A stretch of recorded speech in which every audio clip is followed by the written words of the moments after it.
Oh, I see. 200. In Okay. Oh, let me fix the door. Oh, there she is. See? You're on speaker. Sorry. No, you're good. I was gonna say, shouldn't that be turning? No, it doesn't turn. Hi, John. Pleasure to meet you, Julie. Okay, perfect.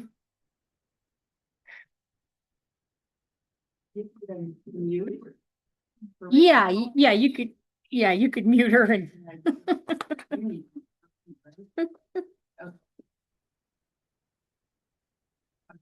Can you hear okay, Sandy?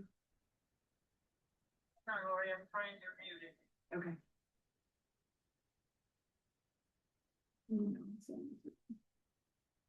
I think you're muted. Okay. Right, I will call this meeting to order at 6:03 PM. Can we have a roll call, please? Co-chairperson Mizek, Here. chairperson Todd Lane, Here.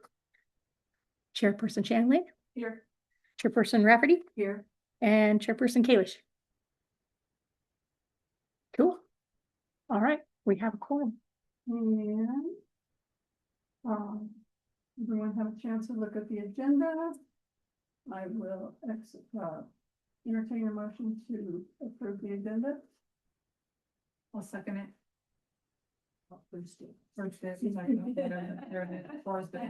Sorry. Tonight. Maybe I shouldn't have come. All in favor, say aye. Aye. Motion Aye. passes. And we have notes from us. I saw it in. Yes. I saw it online.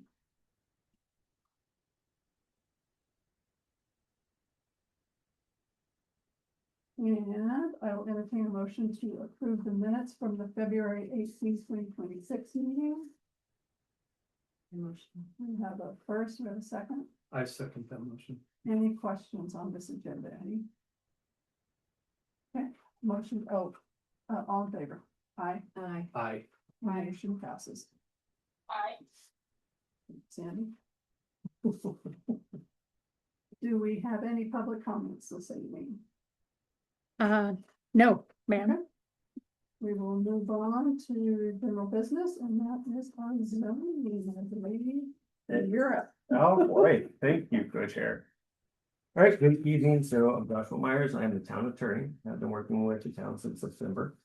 Back in September, there were some questions about the town's zoning code, and that raised some concerns when it comes to the ability to enforce it, because there was a lot of questions of what was the actual zoning code. We started digging into it more, and the more and more I dug into it, the more and more I found that unfortunately, the procedures that are required to officially adopt the zoning code weren't followed. So it basically made the board's action unknown to the board at that time. It made their action basically invalid. So what y'all spent 8 to 10 meetings going through back in 2023 and 2024 never actually made it into a code form, which you now have in front of you. The documents that the prior attorney sent to me that I received from staff were basically a part 1, part 2, part 3, part 4. There were no correct section numbers. There was nothing that would actually be what we would consider as a code for a municipality. So I continued to do research. Part of that was watching all of your videos. So while y'all don't know me, I know y'all, well, decently well, because I got to watch y'all for hours and hours. And went through. It was great. It was great. That's what I said. I was really like, good oh, conversation. sorry. Really good conversations and thoughts. And as part of that, I noticed that, for example, as you flip through here, there's color coding. Anywhere that you see something that's in red was a revision that was made by the planning commission to the drafted code that didn't occur. And it didn't show up in the drafts that I received from the prior attorney. So what you'll see through here, which is explained on page 2, where you see all the fun color. We have pages now. Page numbers. Yes. And you have section numbers. That's nice. So when you look at page 2, and it shows you this page right here. This is your review key. So as you go through this, you can actually see what is occurring from edits that are being made. The main purpose for the planning commission right now is to basically double check the work. It's to go through it. There are points where let me step back and say, I am not a code drafter. I am a code interpreter. I can interpret code, but it's not my job to go in and prepare codes. There are firms and attorneys who do nothing but write code for municipalities. So that is not what this is. I did not create this code. This is what was provided to me by the prior attorney and that y'all reviewed. So I have not reviewed this for legal purposes. I have not reviewed this to see, does it work internally within inside itself? Does it work with the other codes of the town? I have simply compiled everything and done my best to say, this is what y'all already reviewed, basically. Now, I do have some comments that are in here that say, this doesn't really go in the zoning code. It should really be in your subdivision regulations, definition wise. Or I'll say, this is not making any sense whenever I read it, because I did read the entire thing. There were parts I skipped faster, but I read most of it. One other thing, as you're looking through here, is the zone districts that we're running into an issue with. A town has an official zoning map. That zoning map, which you may have seen, shows boundary lines of where your zones are. Those zones then correlate to what's in your zoning code. And so, if you're in R1, you can build a single family house. If you're in a zoned area of C1, you could do commercial development. Simply changing the names of districts in here, but not changing the map, does nothing. In fact, it just creates chaos and confusion, because you now have a map that shows R1, R2, C1, I1, but then you had a code that says town center, commercial, multifamily, single family low density. Where do those even apply to your zoning map? If you bought a house and came in here and said, hey, I live in C1, what can I do? Your code wouldn't tell you. So what we needed to do is we reverted back to what the map has in place now, because we didn't go through the process of actually updating the map already. So you'll see that in here, that on pages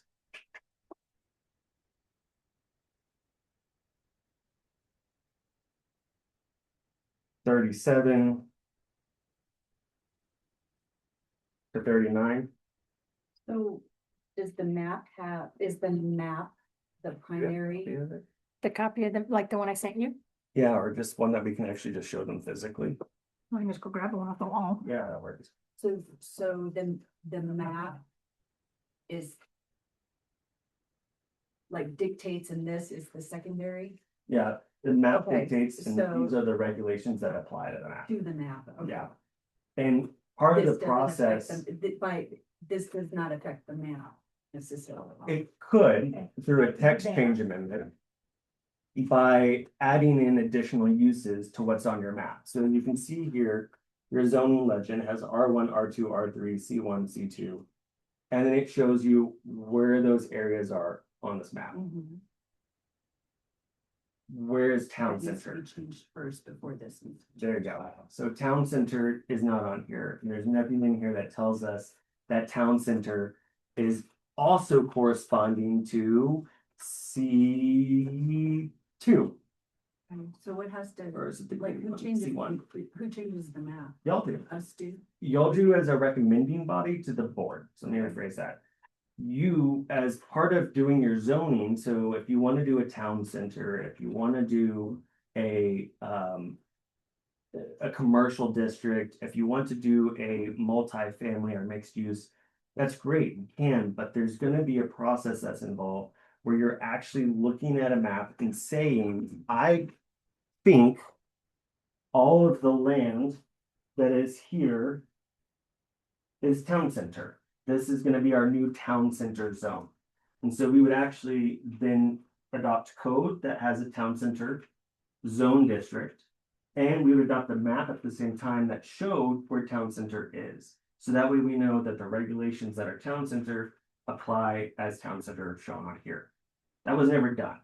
So all you had was new regulation code that said, here's our new districts, and here's all these lists of uses that can go into those districts, but they didn't correspond physically. See, I thought this would be the primary and that would fall. So They go together. Although it's my We're on the understanding, right you track. can do an overlay zone also. we didn't. Like you could, Final step. you Exactly. could keep, Exactly. missed a step. you could keep these zones and do like an overlay town center.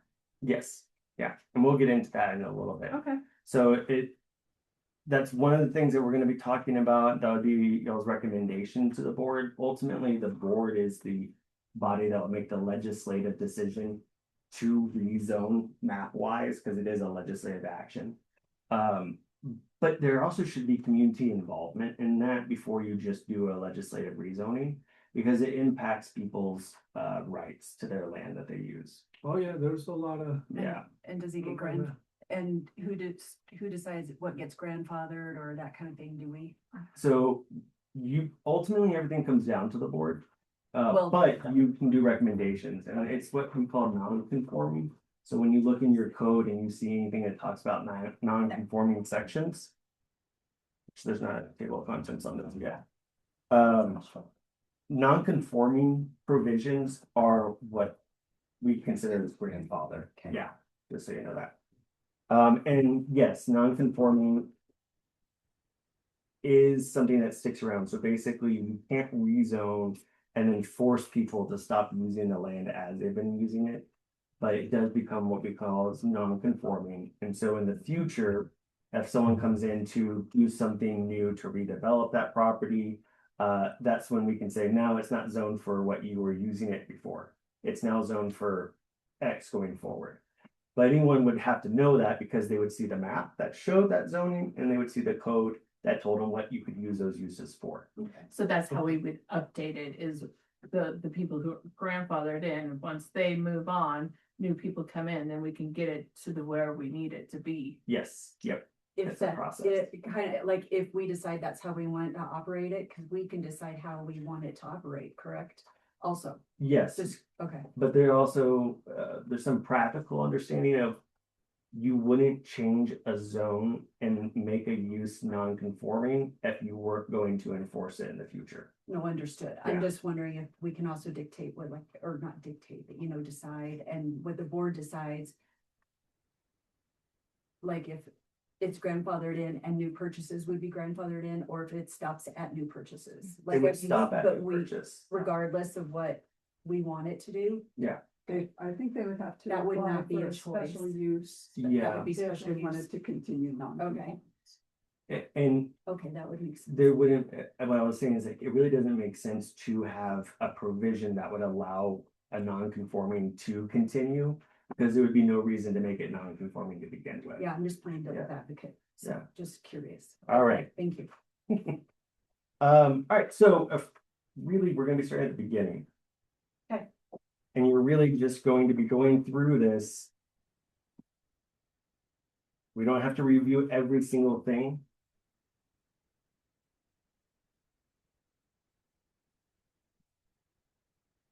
When you're all ready, let me know. We'll start going through from comment to comment. Okay. Okay, so on definitions. They are kind of over inclusive. There's a lot of them. Okay. Usually you see defined terms that are needed for the bigger general concepts, but there are a whole lot in here.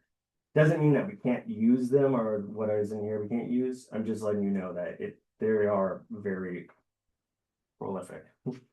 For number 1 and number 2, these are typically things you see within subdivision. Accepting the open space is something that occurs during a subdivision process. It might be that Ruth had the idea of doing a unified land development code. the Unified Land Development Code contemplates the legal issues of zoning and subdivision as one process. Your code doesn't have that set up that way. This chapter, as chapter 16, is not set up that way. You all have it separate as subdivision and zoning, and that's the normal, so it's not anything weird. It's just you wouldn't necessarily include terms that relate to subdivision in your zoning code. They're not used. They're never used again. And plus it can create conflicts with terms that are in the subdivision code. And while the subdivision regulations would control, it still creates a step of confusion that we don't need developers and other people to be thrown off by. So I definitely recommend removing 1 and 2. The blue is from your ordinance 2024-11. 2024-11 was your, and when I say 2024-11, that's actually ordinance number 11 of series 2024. That's just a very old way of saying it. So the modern way of saying it is the year and then the number. So 2024-11, this comes from your updated definitions when y'all did non-residential uses. But it created a conflict with number 4. So number 4 and number 5 are both the same term. I don't know which one y'all would want to use.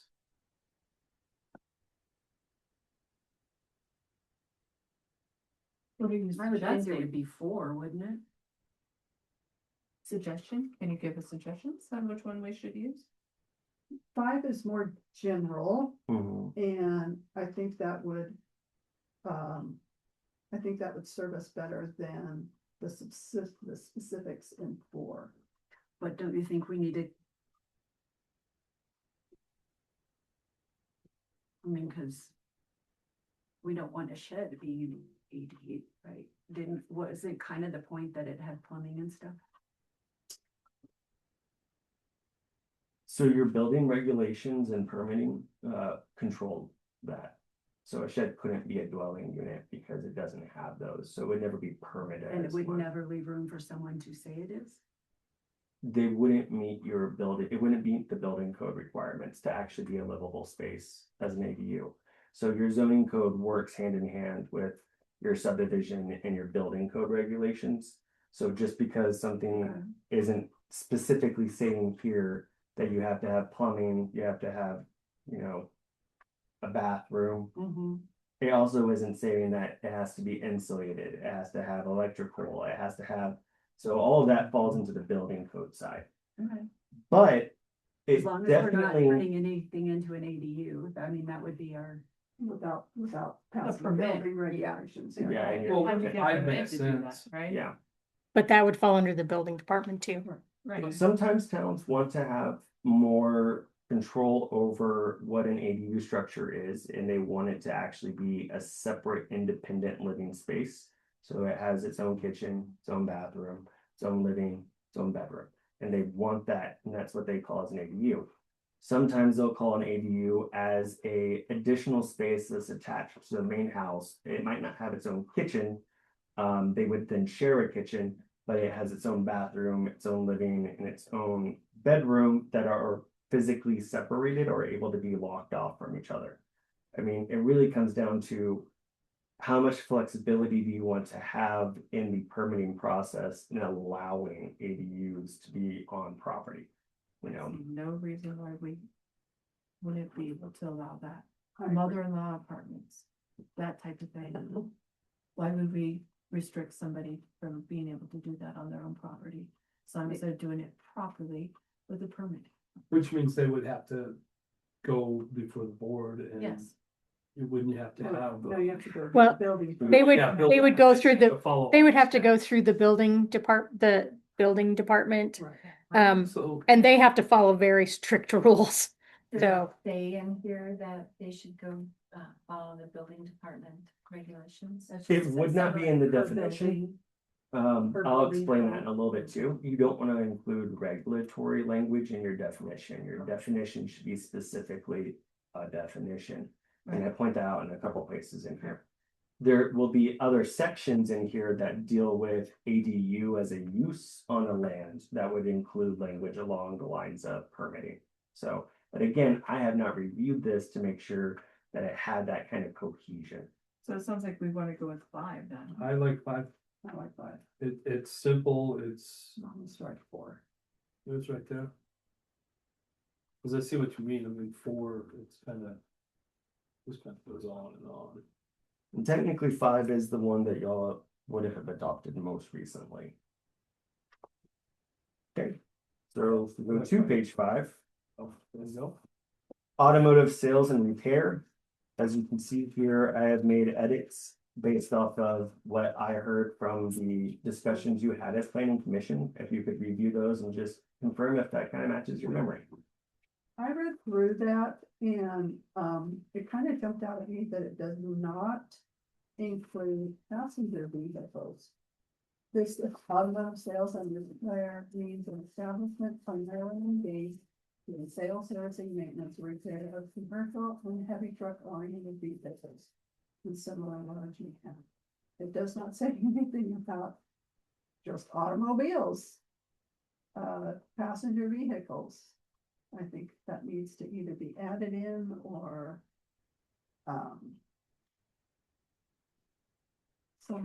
This needs to be revised to include. So automotive Simple, sales. just maintenance repair of Passenger car. passenger vehicles, commercial heavy, yeah, can we just add that? Yeah, passenger vehicles. Excuse me. Sasha, would you let Sandy in, please? Yep, sorry. She was on the phone.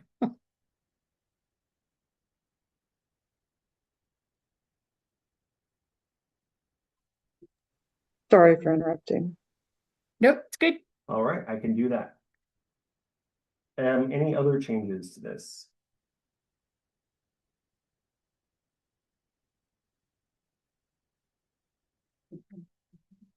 Anything else?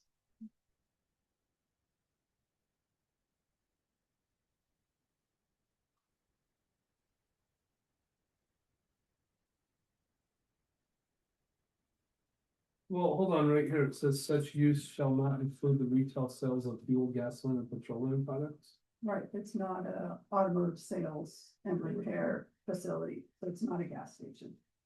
It's Huma Motors. Oh, okay, I misread it there for a minute, never mind.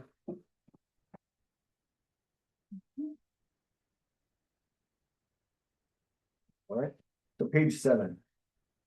Dependent mobile home, this term's not really used again in the code. I wasn't really sure what it would mean. Because basically there was a search I don't remember. that ran these terms. It's talking about. I don't either. That's what I was like, Not complaining not containing bathrooms, And it mobile home, because if it doesn't have a bathroom, it probably is and not a. and that never came up anywhere else in the code. No, we have a system that I can plug this entire document into and tell it to do a search for term usage. And then it pops out and tells me what has or hasn't been used. Yeah, my old notes Says- too, if I need to look. And So we we have- need to just strike that And little we have comment. mobile home elsewhere. Well, it almost Mhm. doesn't make any sense. No, it doesn't make any sense without a complete facilities. So let's move to, Well, let's, remove that. strike- where is mobile home? We have modular home, but we don't have mobile home. No, we don't, not anymore. Was it, is it? Oh, maybe? I think that it There we is, go. Oh, there it is. Manufactured, yeah, first to mobile homes, trio houses, yeah. Mobile homes is B on page.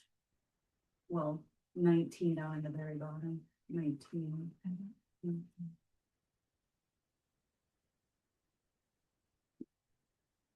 Oh, there we go. Okay, so let's strike number 40.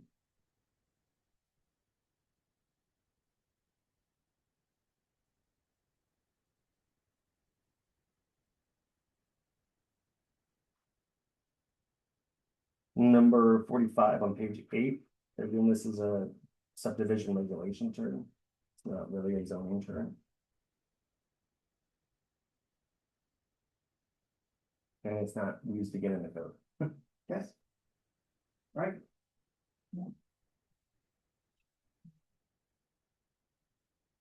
Again, if you see the blue is from ordinance 2024-11 when y'all did the non-residential use table update, and y'all also had definitions that y'all added into that ordinance. So the blue is showing you that this is a definition that was part of that ordinance. And I put it in here as a comprehensive assembly of everything. So a dude ranch was added. Single family dwelling was added. But I believe that actually creates a conflict with one family dwelling. Right above it is number 50. I wasn't completely sure what the distinction for y'all would be on a one family dwelling versus the single family dwelling.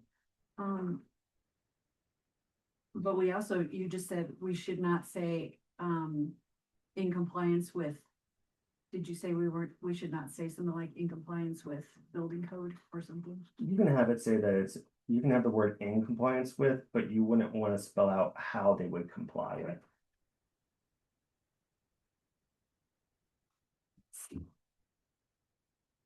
Well, are we gonna decide whether we're gonna be a little more general or a little more specific? Cause if we're starting out general, then we need to go for the more general one, wouldn't we? I mean, for consistency. It really, well, are you talking about in Consistency within like. on how the terms are used? Yeah, or writing the code. It really comes down to how you'll want to use that term within inside the town. I mean, sometimes the towns are going to want to be more general on a definition. Sometimes they want to be more narrow in scope because they don't want it to apply to something that might be similar otherwise. So it really comes down to how y'all need to use it. 51 sounds like we're trying to tell people how they can live within their single dwelling home. That they can't have more than one family in their single. So we're trying to get within their walls, telling them, sorry. Like if Todd and I wanted to move Kylie and her new husband in, or soon to be, we can't do that. Is that what 51 is saying? No, that's, No, I think it's That's my saying, family. I think it's saying That's my more family. like it has a continuous enclosure within. I think it's more talking about the structure, isn't it? I see the difference between 50 and 51 as if you have two single family dwellings that are joined by a breezeway or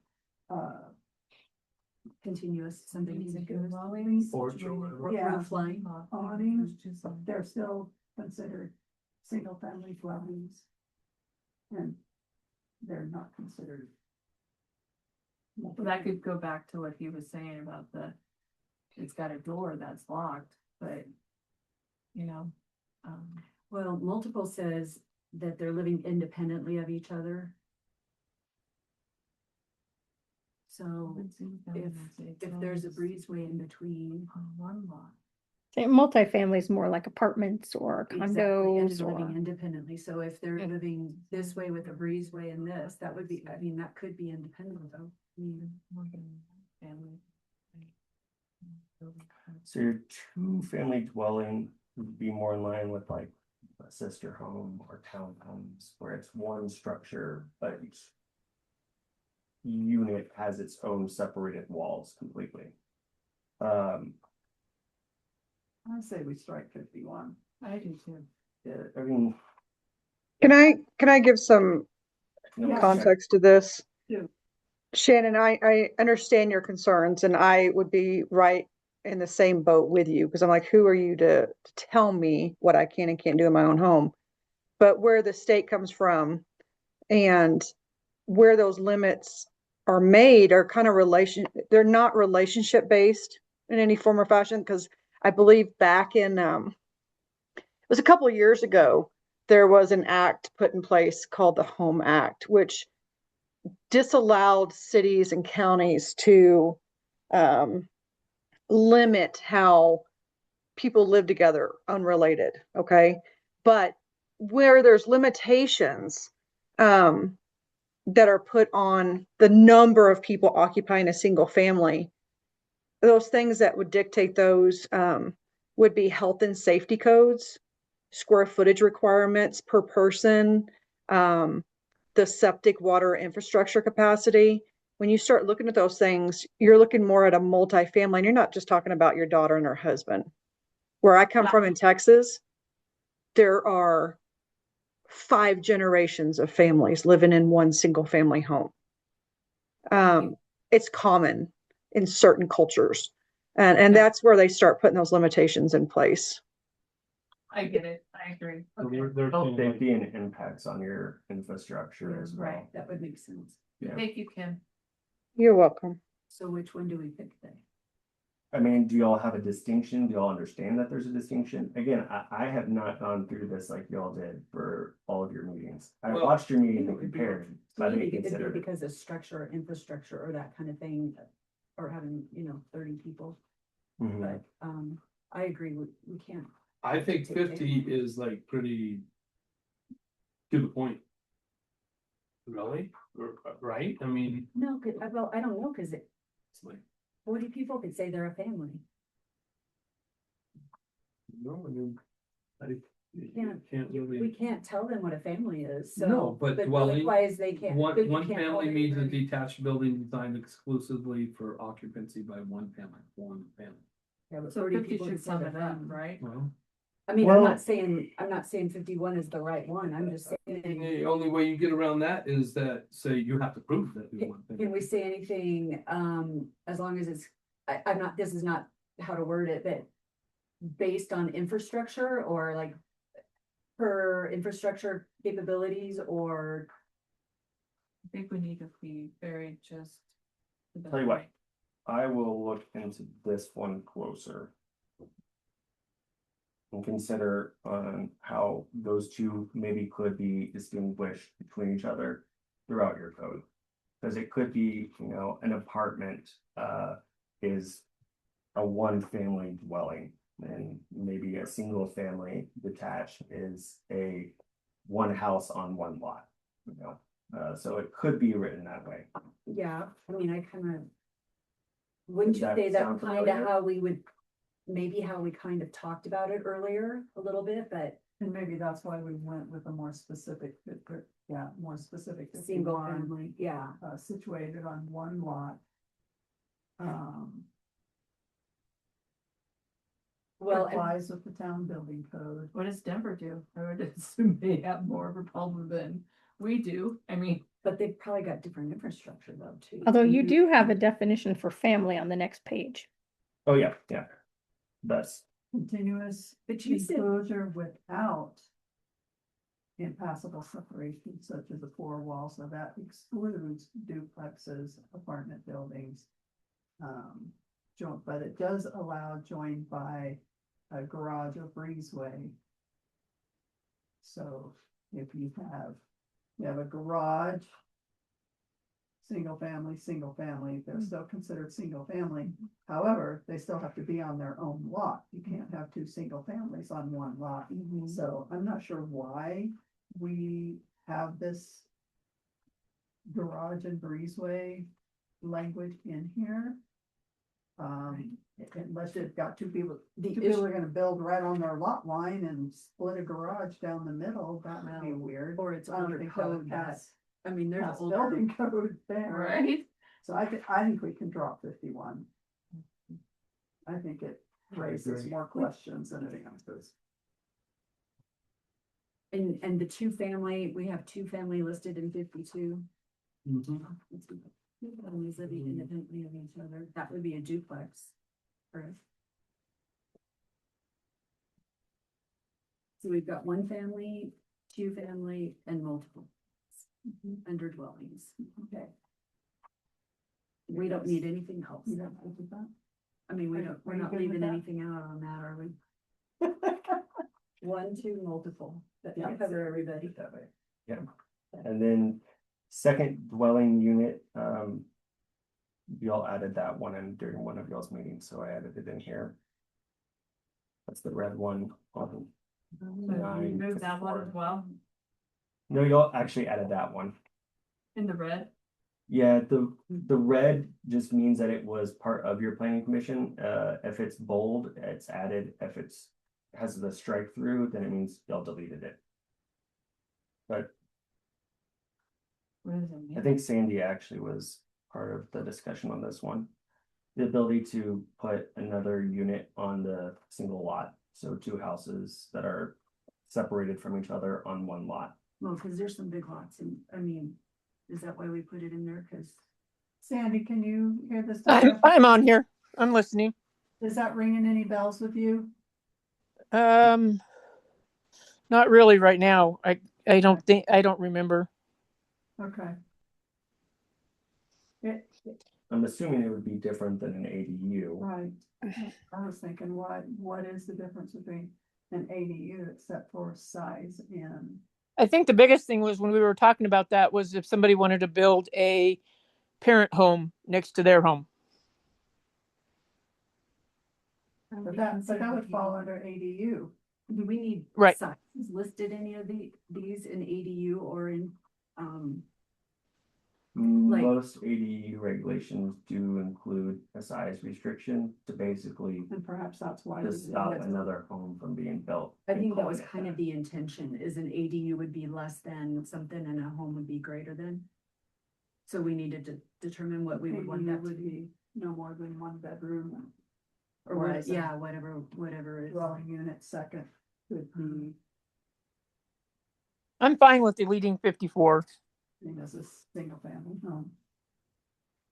So just remove 54, No, leave it in, leave it in. leave it in as a definition. I think we just need to get a size on the two things to Yeah. distinguish the That might difference. come elsewhere. You might try and see that elsewhere. Because there's some decent sized lots in town and Correct. Yeah, somebody, I mean, you'd either have to go through, lot division as far as, splitting the property and creating two entities. Can I get a permit to be able to do so? Well, I think you have to go through. You would Yeah, have to go through the subdivision zoning and process, planning. Yeah, you'd have to go through the planning, zoning. We've actually already done this. I kind of, And permitting. I kind of like Like it? leaving it as an option, but I think we have to say lot size, like it can't be a small lot either. We So- did this. They still have to have the minimum of our town ordinance distance. Like the 10 feet property line from the fence and 10 feet from the back and 10 feet from the front. So we still have to have that as a size. So that's Yeah. going they to still have determine. they still have to have the code setbacks, and if it's anything outside of that, of course, you guys would be hearing it as a variance request. But Right. we've already had a resident do this with a large lot over off of, over by the school. They split it in half, and they have a disabled son that is somewhat self-sufficient, but really shouldn't be far from them. So they split that lot and put a smaller size home over on the other lot, so he's close by to them. Yeah, I like that option. Did they actually split the lot legally or did they? They just put did.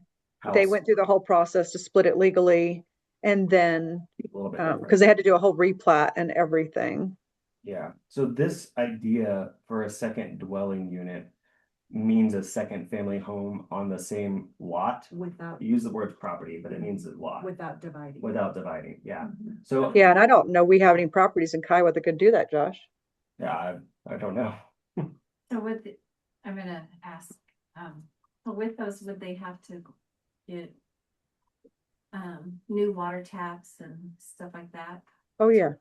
Good question. Should. Well, so maybe I forgot the word. Any new structure needs a tap. Yeah, I should, Okay, yeah. The ADU can tie into the main okay, home so that could be a different, utilities. like a thing that defines one from the other two. Infrastructure, once again. Right? Do we want to add to this? I don't know. I don't know You if I would that- add to it necessarily. I need to see how you're using it. Okay. I think part of what a little bit of like living in Kiowa and we have all these different lot sizes is a little bit of freedom to have.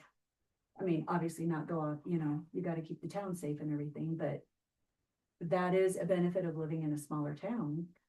Or having property that you've had for a long time. Mhm. I mean, But I like, think we. Well, I think about Daryl Abbey's house right here. Mhm. He actually is on 3 lots. Yeah. He's occupying the furthest lot and he has 2 more lots. So technically Yeah. he would have room to put another separate house on it and still not. And not have to subdivide it. Right, and- Including my property. Yeah. Exactly, and so, I feel like deja vu just happened. I think that's what you said, Sandy, Uh-huh. when you were talking about this. Yep. but many people do, Yeah. Yeah. and I think. That's why I kind of like it, I mean, I think we need to maybe have, not specific, but I think maybe per infrastructure or per, like, I think we all agree per, you know. Setback sizes and infrastructure. The word property is used instead of lot. So that could be interpreted to mean multiple lots, so. To the point that Sasha was saying, it's not that. You're So limiting property it and to lot can be one. 2 different words also, like, Yeah. so maybe Property is all the property dwelling owns. second means second family home on same property, but same property would make sense as opposed to same lot, because they would have 3 lots but 1 property and could add 1 house on the property. Or add another. Yeah, I mean, additional he would house. have room to do that. No, I Can you think it go with needs, lot? I think it needs to be property. No, it would be, the word property in this circumstance would. Probably be better if we're talking about that type of situation, Mhm. where we could add another house. Cause that house might end up straddling a lot line, but it's still, as long as it's fitting into the setbacks. of It's not that requiring him property. to do a subdivision of 2 new lots, Okay. And which is subdivision, but it's really a combination. And it's okay with the setbacks of their property, not necessarily their lot, but their property. Yeah. Correct? Yes, So I like property. All right, so we'll leave that. for 56, 57, and 58, again, I didn't really find these used again. For 58 with exotic animals. There was some discussion that y'all had on this, I just don't know why. I mean, y'all had that discussion and it's just not used again, and I It don't know why. might be because it was in code instead of taking out, we were going along with what was there.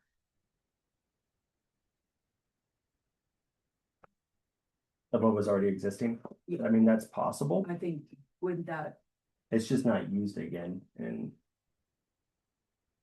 here, so, but don't you, but I think we decided some people could.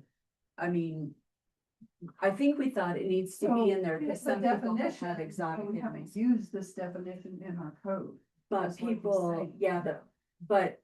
So I think this think we came down thought to If when- someone came in. when we were talking about swine Yes. versus pig Yeah. versus farm animal.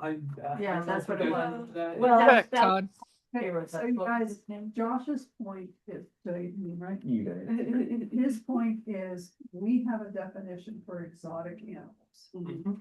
We've done nothing with that definition. We haven't said they're allowed, we haven't said they're disallowed. We need to do something with the definition or drop it. But if we don't have it in there and someone comes in and has, So we need 50 to add it in monkeys. there. So- Yeah, that's what So I'm- it's just a definition at this point. We haven't said they can't have 50 monkeys. no, I get what you're saying, but if we take it out, then anybody can do So anything. you need to include That's Or gorillas. a zone. You can So- take it out and then put another code in that says no exotic animals. So zoning, usually works from a permitted standpoint, so it would be what's in here, as permitted or allowed, expressly allowed. You can do, if it's not in here, so if it doesn't say exotic animals are allowed in R1. Then they would have to do a special use permit process, which you would then be able to deny. But right now, there's nothing in here. Anywhere else, you just have the word exotic animals. But if someone What was do you wanna to move do into with it? town. But and what they do you were- wanna do with it? No, but I know, I know what you're saying, but I think in part, we were also thinking if someone moves to town, they're able to look up exotic animals. So And then what? I don't. How about we just put it under special review?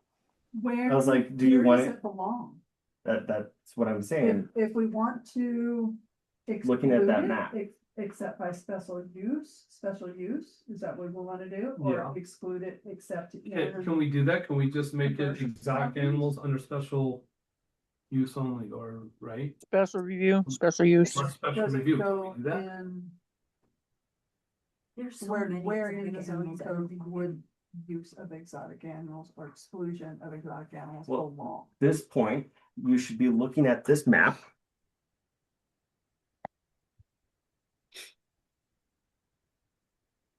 Because this shows you where all of your different zones are. Now, where are exotic animals not allowed? All over. In the central town area. What are I'm those being zones? facetious because we don't have And that. residential. But And I said you're, it. so R1 is that color and stripe. So you would have to be able to say It fits into a exotic zone. animals can be special use in R2. Special use in C1. And then we would want to be able to say, is it a for profit or is it just simply a pet? And that's another thing, because I think profit is an issue because it could be quickly become a.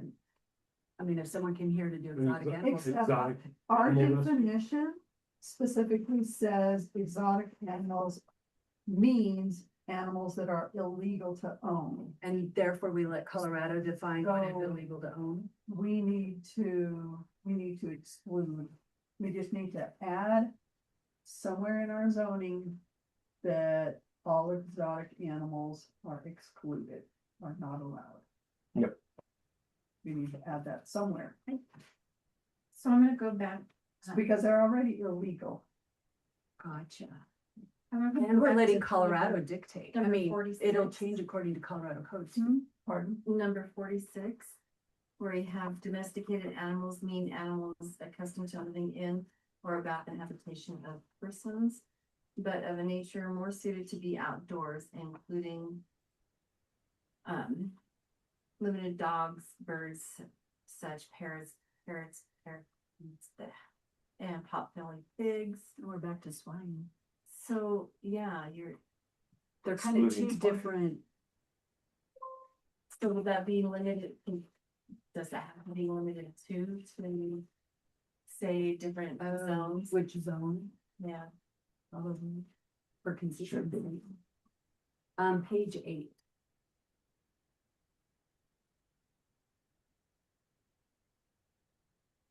And again, as I point out again, this is a very exhaustive list of definitions. And some of these things would really go into more of your code enforcement side, which would be a different chapter with the municipal code. So you wouldn't necessarily gonna have to say that exotic animals are not allowed in any For zone. all this discussion. Yeah, you could actually just have it in different part of your municipal code that says exotic animals are not allowed in the town, period, because they're illegal. It's not a zoning issue as much as it is a like speeding is not allowed, or it makes it a violation. It's illegal to do this act. It's illegal to own an exotic animal in the town limits. Based on Colorado law is how we have it written. For Yeah, which, Colorado. and that's fine. It's just, there's not necessarily really need to have it here. We're not doing anything with it in your code. And if Colorado law already dictates, like you said. So we can just strike it? Yes, please. Yeah, Yes, please. and then somewhere in our code, we have to put exotic animals are not allowed. No. You don't have We to. don't have to, We don't have Because to. they're illegal. Because they're illegal. because Yeah. Colorado. Perfect. Colorado. I like it. I have one, his name. A Do jackalope. we need 56 and 57? A jackalope. No, Okay. So we can strike 56 and 57. yeah, 56 isn't needed. That's actually just a general term. And excavating is usually gonna be in your permit sections. In your building code. On page 10, we're gonna have number 61, which was again added in by your ordinance. But you already have a definition for family, Yeah. which is 60.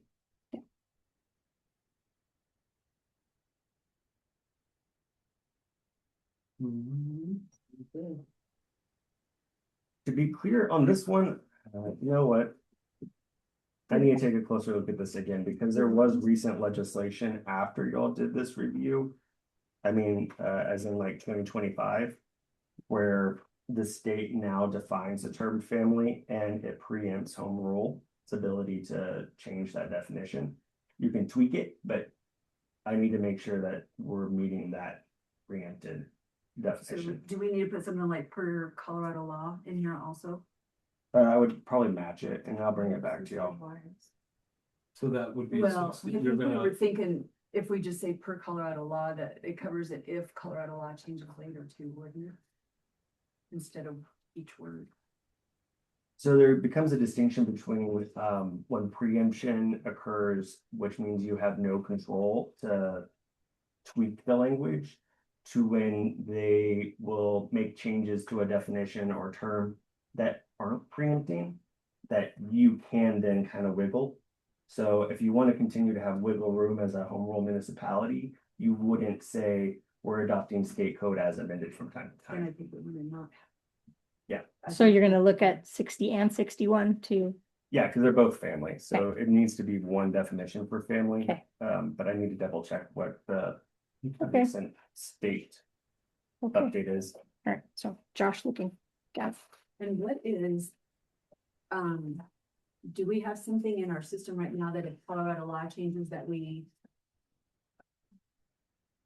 it reminds us to review certain codes like family and stuff? You know, it's usually whenever it comes just- up and someone starts, like me, starts to look at it and goes, wait a minute, that's not actually correct anymore. Okay. Again, the blue ones are just definitions that were added in. You don't really need to review them if you don't want to. It's just showing you that I have incorporated that ordinance language. Well, healthcare facility.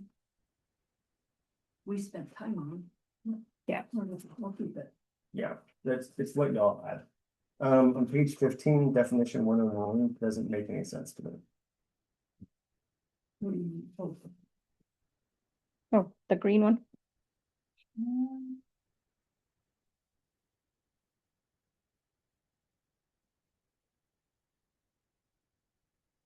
What does designed have to do with that?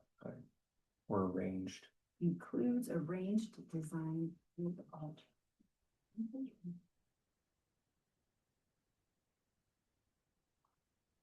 Sort of funny because it says occupied includes intended to be occupied, which is kind of a contradiction. I can understand that occupied might mean rented or leased, but I don't understand arranged design. I don't know.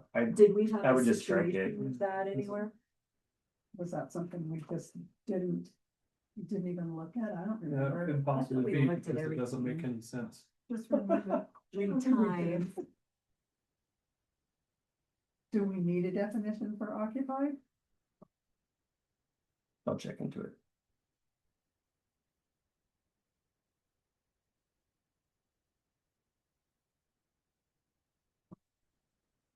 Page 17, numbers 124, 125, and 126. For number 124, this again is a term that we use with preliminary plans as a subdivision.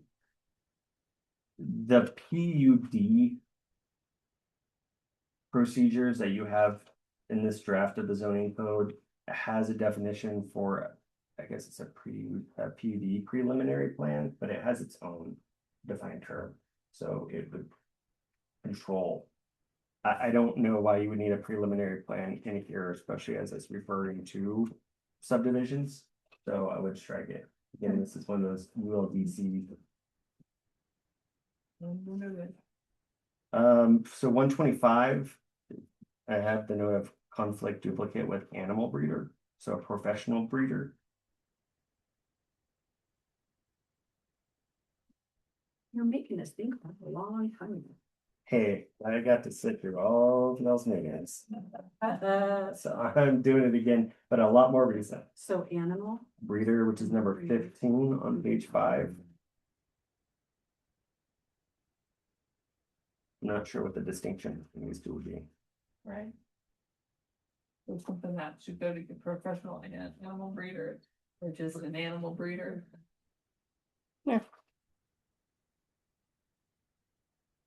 I think you can drop 125. Yeah.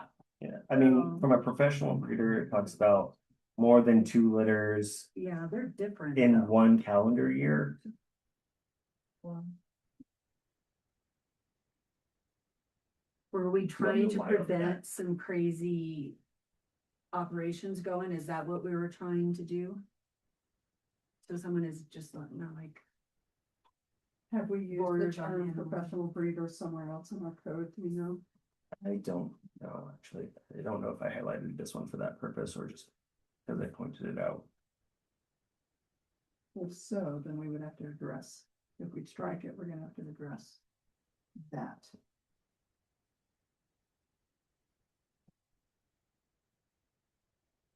seems really good. If we've used the term professional breeder somewhere in our code, we can't necessarily just write that. In this zoning code, yeah. Is animal breeder used elsewhere? I take it since it's not highlighted. Did y'all have them in the use tables? Less than us, we got section 1, 2, 3, 4. So I was just looking at the.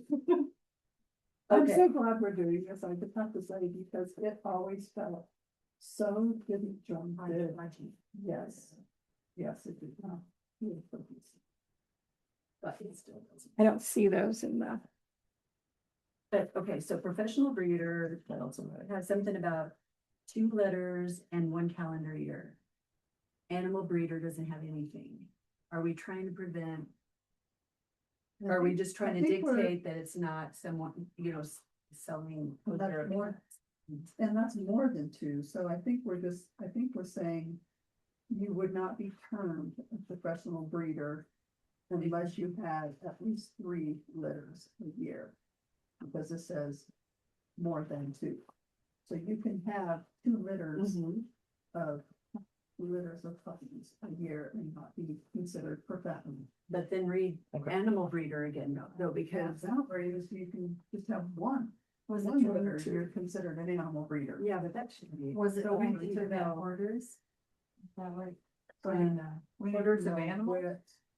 how we used it in our code later, how we use these 2 terms, animal breeder and professional breeder. I can look. Because if we're specifying professional breeder needs permits or something or excluded, then we don't need the term for animal breeder, we can strike 15. Correct. Right. Professional office, so number 126 on page 17. I'm not seeing a big difference between it and the word office. The term office, which is number 111 on page 15.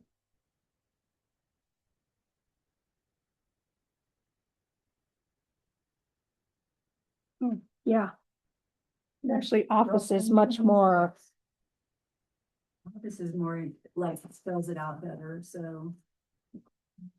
I agree. Got it. Route 136.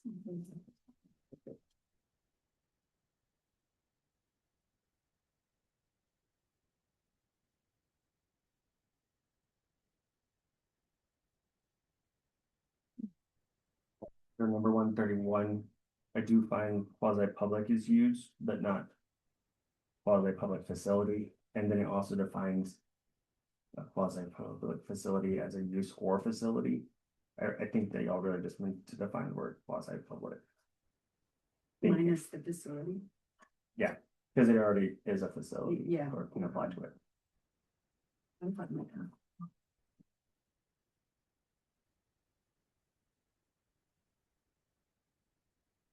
So we're just gonna strike the word facility. Facility. 131.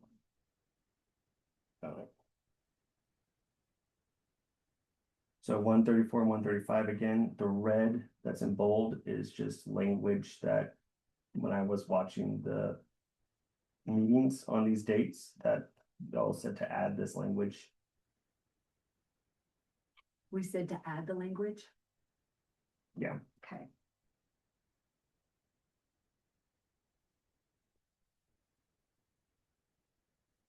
On these, where it says PC, so that's planning commission, the date is the date of the video, and if there is brackets with numbers, That's gonna be the actual time on the video. So you could skim to minute 7 and 32 seconds and basically watch this conversation. I trust our judgment. It's in red, we need it. And I know we had a long discussion about recreation. We did. Number 142 on page 20, the word room. So the word room is ubiquitous. It's used too often to describe lots of different things. I don't know. Yeah. We don't use it as a defined term. I mean, I would definitely strike it. I agree. Okay. 42.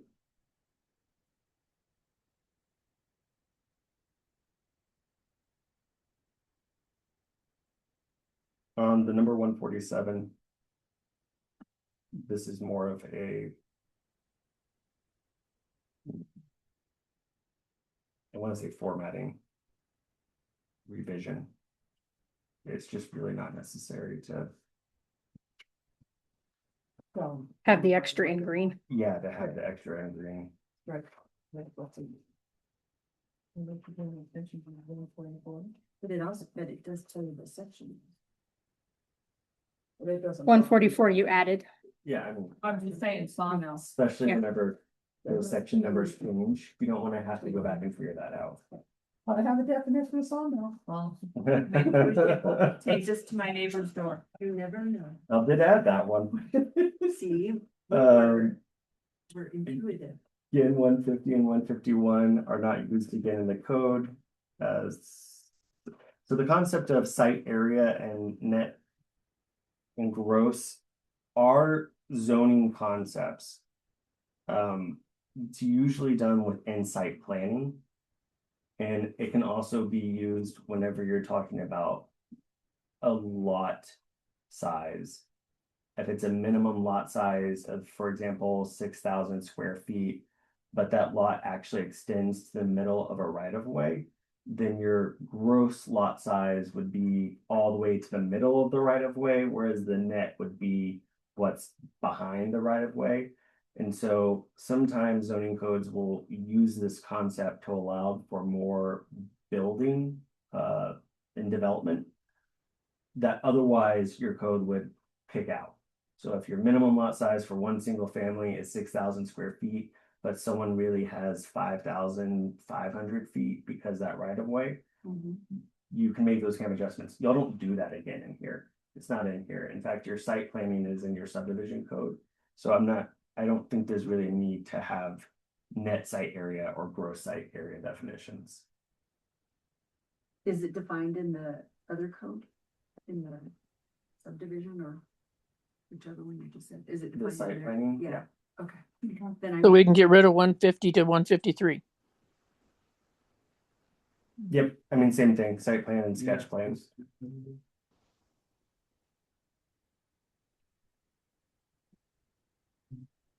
And subdivisions is next, so 160 and 161.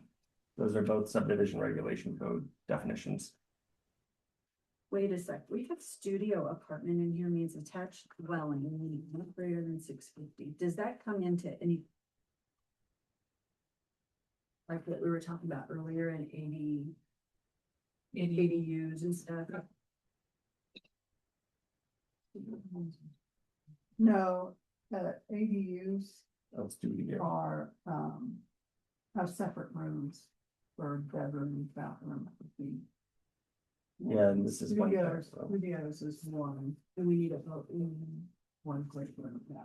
Yeah, they're different types of uses.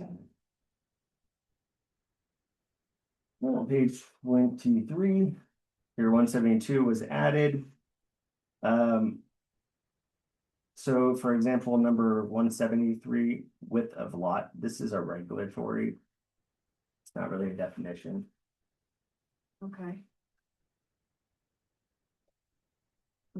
Yeah, you would get rid of it. So in your actual regulatory language where it talks about minimum lot sizes, it would tell you in there that that's the width is 50 feet. It doesn't go into definition. If you want to define what width means from lot line to lot line, means from right of way line to lot line, you could do that. But you wouldn't say that it's 50 feet. Is it needed to be defined? No, okay.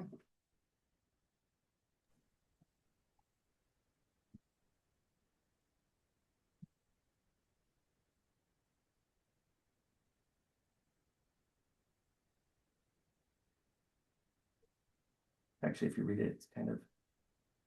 It's like it means the width of the lot shall be 50 feet, and if the lot has less than that, these regulations don't stop you from building on it. It's like, well, then why do you have that in there?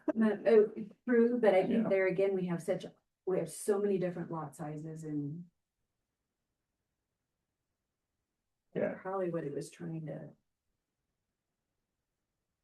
I don't think it's really needed. Probably because we were doing the little house across the street from me when all of this was being planned. Good. For the wireless telecommunications, so these specific terms are not used again in here. This is usually something that does fall underneath site plan, but there are state regulations that preempt your ability to regulate certain wireless communication facilities. So I would actually say that I'm going to need to check into that and see if we want to actually include those in this part of your code or if it would go in your subdivision code. So. Okay. Josh. I think our point was to kind of not have some really big. Yeah, and we try to control that, but federal and state basically preempt us from being able to stop them from doing stuff like that. We could just tweak it more if we wanted to. Might include design requirements and say that it needs to look like a tree. Which some of them do. Yeah, so you can add in certain design. Not Right, but- Started to stop where they go. Okay. Let's see, so number 181 on page 24, again, that's just showing my own little edit of what I don't think that we should really say contained in Title 16. Okay. So Article 2 on page 24 has my comment there. The town zoning map was prepared in 2012, updated in 2017. So it's assumed that the zoning changes after 2017 have not been captured in that zoning map. So if there's been any rezones of lots or land, I'm assuming they're not going to be on there if they occurred after 2017. So we need to be aware of that whenever we're doing any kind of update to that map. Okay, so we need to update our map, correct? Yeah, that'll be part of the process. So we'll need to do a review of the ordinances basically that have come along since 2017. I know of at least, I think 2 rezonings where houses around here have been rezoned from a residential to a commercial use that was allowed. So we'd have to keep that in mind when we do a map update. So keep that. On page 25, section, so you'll also notice I've included section numbering, so 16.210, 16.220. Thank you. These are a more modern way of doing section numbering. So your first one's your chapter, your second one's your article, and the third one's gonna be the actual section. So I'm using those for now. Whether or not we keep those, we'll see. Chapter, or what'd you say, chapter? Article, chapter, No, chapters first. So oh, chapters. yeah, your code is separated into chapters. So there's chapter 1, chapter 2, chapter 3. Chapter. Your zoning code is chapter 16. Okay. So every number is gonna start with 16 because that's the chapter. Okay, and then article, and then. Yeah. What's the third one? It's gonna be the actual section within it. So section 16.270 is key to tables. I've removed that because, as I've already pointed out, we're not gonna be keeping the non-residential use tables right now because they coincide with zone districts that don't exist. We will work on getting those implemented correctly. Plus, it probably should go by your tables, not up here.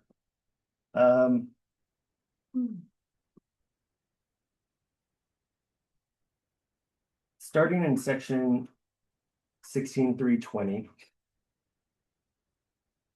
I made these edits that are shown in green. They're for procedural purposes. It's supposed to balance the administrative efficiency from the public's involvement. The public needs to be able to be involved on rezonings. But if there's gonna be a clerical change, because we know something in the code, uses a definition incorrectly, or it's just a clerical issue. We want to be able to make a change without having to hold a public hearing on that. So If it's like a spelling error or something. spelling errors or very clear just zone district label mistake. I've seen before where, for example, commercial C1 may have been listed, but in the context, it's very clear it should have been R1. It was just a clerical mistake when they did it. So like those kind of things can be done without having to do a public hearing. And since the idea behind this is to actually have the board adopt this code, we want to make sure that the amendment procedures are clear and follow what would be allowed. We don't want to just say that the board can simply amend the code anytime it wants to. There is a distinction between text amendments and map amendments. Text amendments are going to be where R1 is already in here and R1 shown on there. R1 in here says that you can do single family dwellings. Like, where is it? Yeah, single family residence, a park, library, and a church. A text amendment that would change zoning would be if we went in here and added in multifamily. You have now created a completely new use within the R1 zone that was never allowed before. That's technically a rezoning, because now people who live in R1 will be subject to multifamily being built by them. You want to go through a public hearing process and actually amend this code text through that public hearing process. Adding in language that supplements what's already allowed. So for example, single family residence, park, library, and church. What would be a use that would be typically accessory to that? If we wanted to add ADU here, that's already basically allowed. That wouldn't change the underlying use necessarily of single family. So that would be not quite a real rezoning or a large rezoning. So you might go through a process that's less stringent than a public hearing.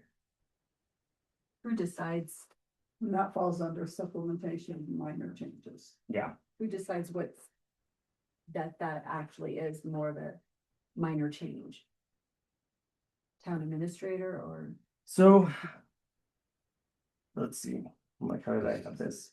I do a lot of stuff, so my brain doesn't always remember exactly what I have.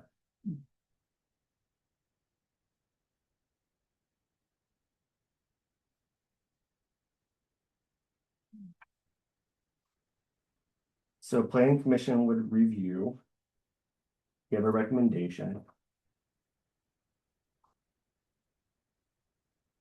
Changes contemplated by this subsection are to provide clarity when necessary, should not result in changes to uses that are expressly allowed or prohibited herein, or that would create a nonconformity. So if there's anything in here that expressly says it's not allowed, or if it says it's expressly allowed, you couldn't use this process to make a change to that.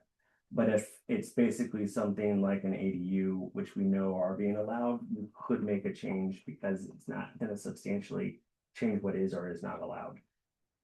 And who would make that determination?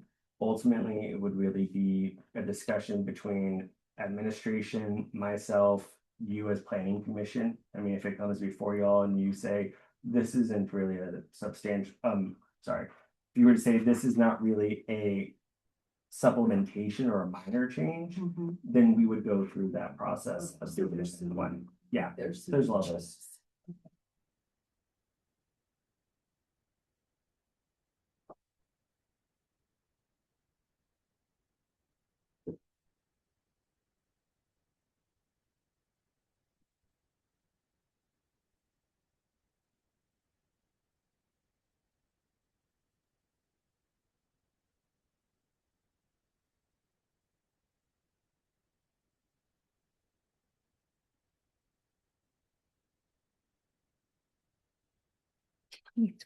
Yeah. That's why it gets so dry here. We're getting really dry yet, cause we haven't had, Are you not from Colorado? he says y'all. Yeah, I was gonna say, I had yellow. You live in Colorado now? Oh. Who's not from Texas for us? Y'all might be. Yeah. Might not. Where's your? Texas. Where y'all from? She said that earlier when you were Him and Kim, talking about him, Texas. being from Texas, I was like, My daddy lives in San Angelo. North of San Antonio. I was gonna say that's where it's Austin and check it. South of South, but yeah, yeah. A lot of things. I know. Oh, Houston, Right. sorry. Can I answer your question? Oh, you're Houston. So all of these public, all these notices are in compliance with what we say we need to do for public, like the 15 days prior to the public hearing date, that's consistent. Yeah. So we'll need to do that. Yeah, and those are so Y'all like put on our to-do list. legally stuff, like when I have to give public notice in the newspaper by so many days and. Is it all 15 generally, or there are different dates? Times. Some of them are 10, some of them Yeah. are 7. It really kind of depends on Depends what on your what it code is. says. Depends on what it It is. needs to be reasonable. Yeah, Yeah. I just don't want- 15 days is, 15 different, 15 days a is little good. consistency is. Yeah. I like consistency, totally because then I don't mess it up. 20 different- So again, so we're on page 28. Anything on red with the lines through it or edits that you all made during y'all's Have we- meetings?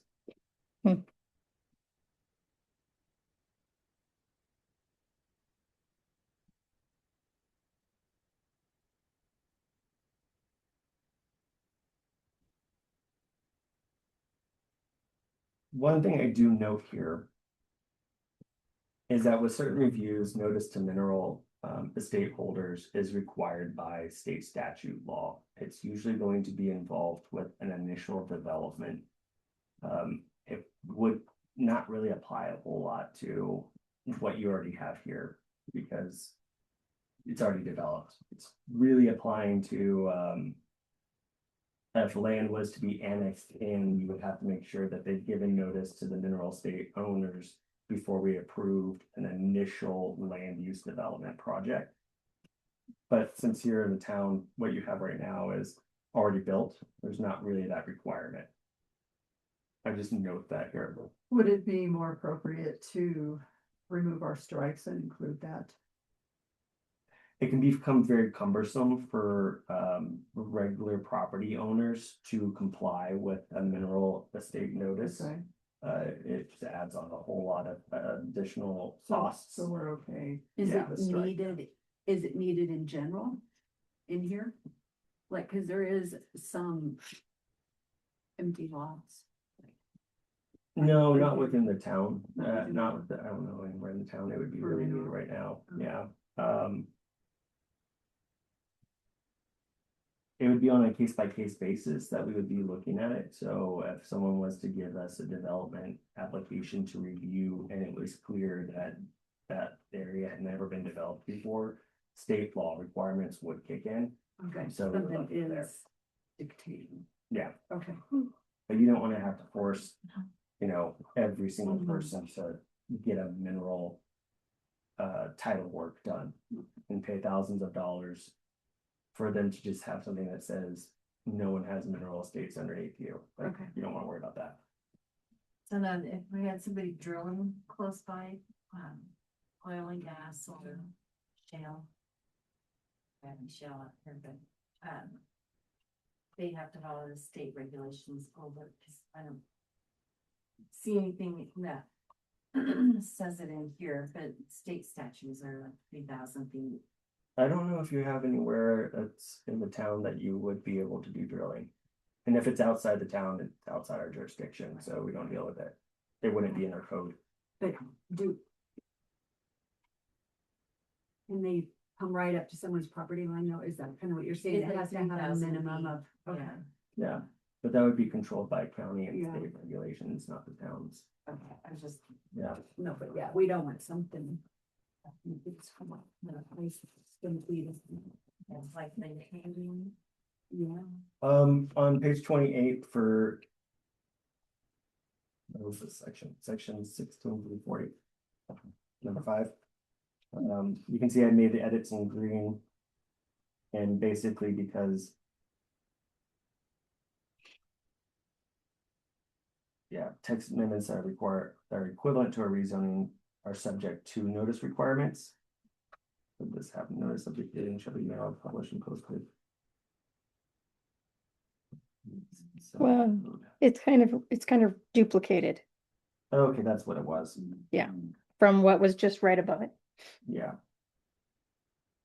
So there, yeah, there's 2 of them. It's duplicate So I language. did start to redirect notice requirements to section 162280, which is y'all's. That big table that has all the different ones. So I will need to go through at one point and make sure that it's being. You know, cohesive. But then that very next sentence that says such notice shall not be required for text amendments. I struck that, and then that's the comment about. If a text amendment is required. Is equivalent to a rezoning, then you do have. The notice requirements that are in. 16:320.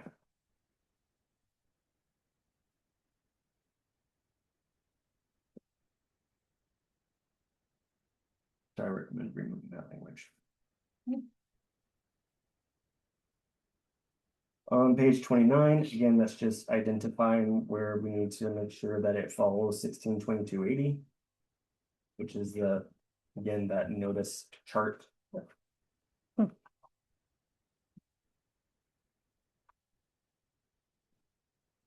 Page 30. This is where we did talk about overlay districts. So overlay districts are basically if you were to create a town-centered district and then lay it over. The boundaries of an existing district. You could.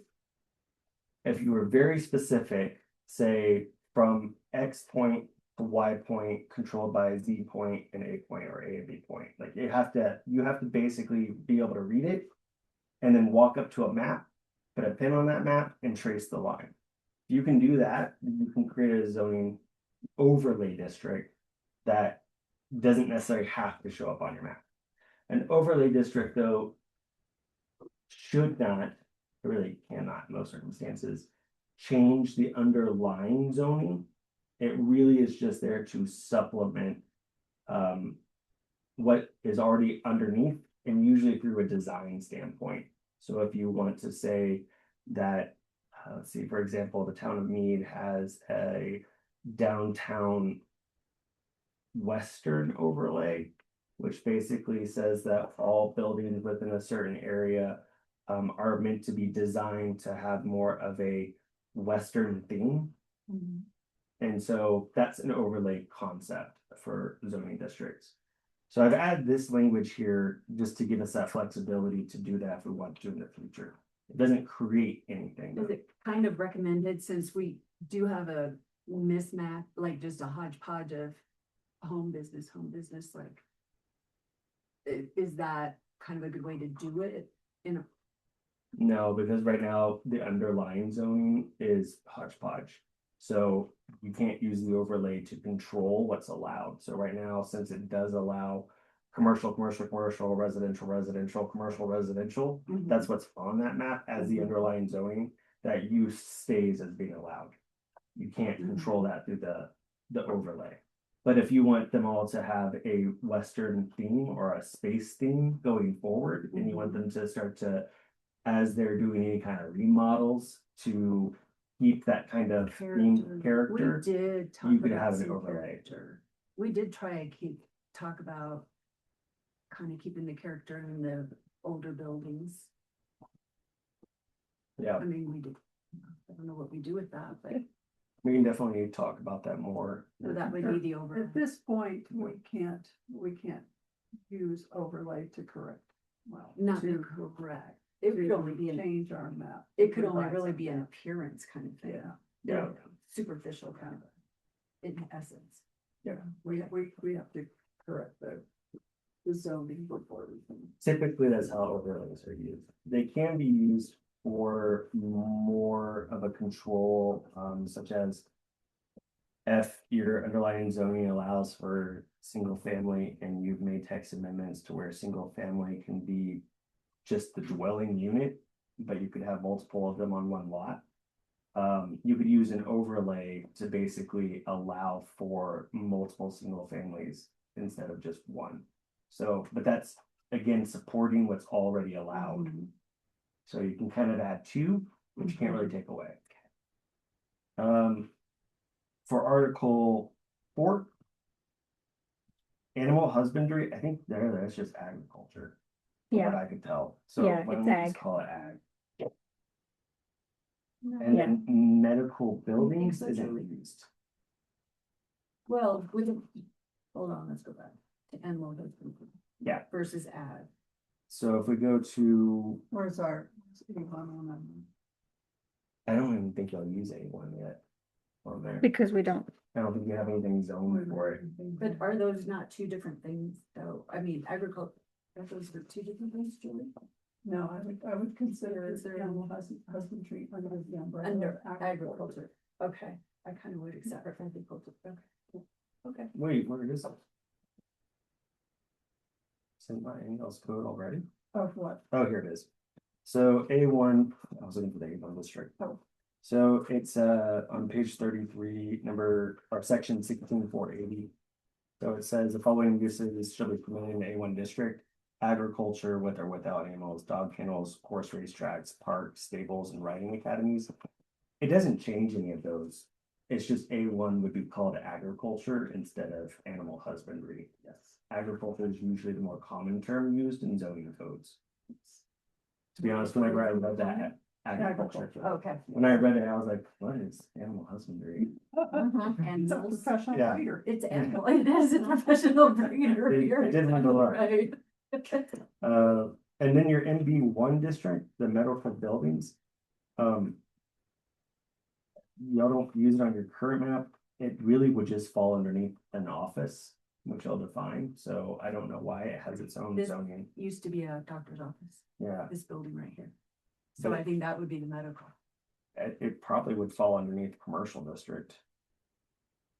Would that go back to the Maybe. one where, Or the for the definition of offices? Offices. in there? Yeah, So we can strike that zone. yeah, I don't know if, is it needed? Because it's. Well, fall it- under but commercial. if it, I mean, does it matter that it has like oxygen or has different requirements that something else would? Does that matter to us? I don't think so. So MB-1, and that one I don't think is used in here. I Hmm? don't think it is either. Yeah. I mean, when you actually look at your definitions of districts from 16,420 through 16,450, I don't see any of them being an MB-1. So I don't, that's what I'm saying, Like like, this was medical. And like it probably Yeah. like once it got rezoned, that's why it doesn't appear on the map anymore. Yeah. Wouldn't that make sense? well, it's not even that it doesn't appear in the map, it doesn't even appear in the regulations. So again, it's like, it has like a definition, but you don't. use it. Gotcha. So I'm like, why don't we just get rid of it? And you Oh, don't need- I see, but it's right here Where is it? What? Where is that one? on page 36. It's the last thing on the chart. For your development standards. Yeah. Oh, yeah. And so that's there, and those are just telling you what your setbacks and What your size are. what your sizes, but again, there's nowhere in here that says medical buildings in MB1 district mean a Right. commercial building that includes medical equipment, or an office that sees patients, or an office that, like, there's nothing that defines it, tells us what that is, so. And it really just kind of falls underneath office, And C1 has the same yeah. Mhm. setbacks, size. Yeah. Okay. So I think medical buildings will fall under C. Yes. Well, and yeah, because under.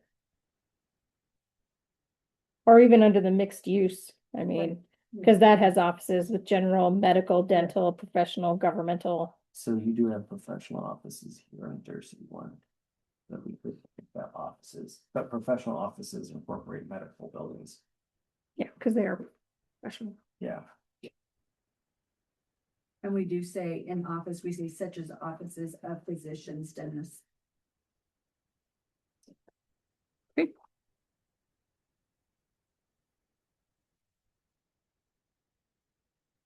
hey, page 34. Oh, those were just moved, those edits that are shown. I'll move those to section 16.5.10. Okay. And it's at the bottom. I think we all agreed that if we can take specificity out of this and have a table somewhere that when the table's revised as opposed to listing everything out. Yeah, I think we did kind of agree that that's a better format.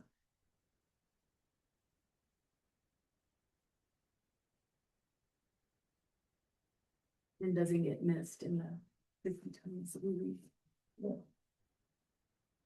does that make sense? Oh, I have it there. Okay. So what's PL one? The other one is basically your public lands and includes schools and. It's the orange color, so your fairgrounds, the school.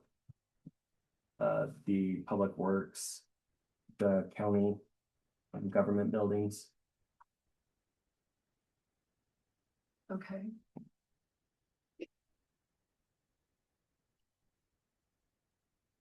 Hold on a sec. PL one, you said fairgrounds, parks, public, I'm sorry, I'm back on page 35. I probably got stuck there in shooting, but, public buildings, public school, public facilities, is that what about do we need to say? I mean, the government buildings falling is. Because we're a public building. Yeah. So a public facility. Public facility, And public building. public building. Yeah.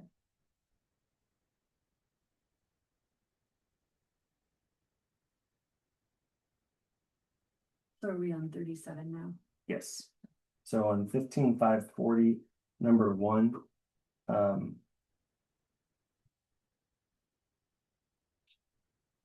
See my note there.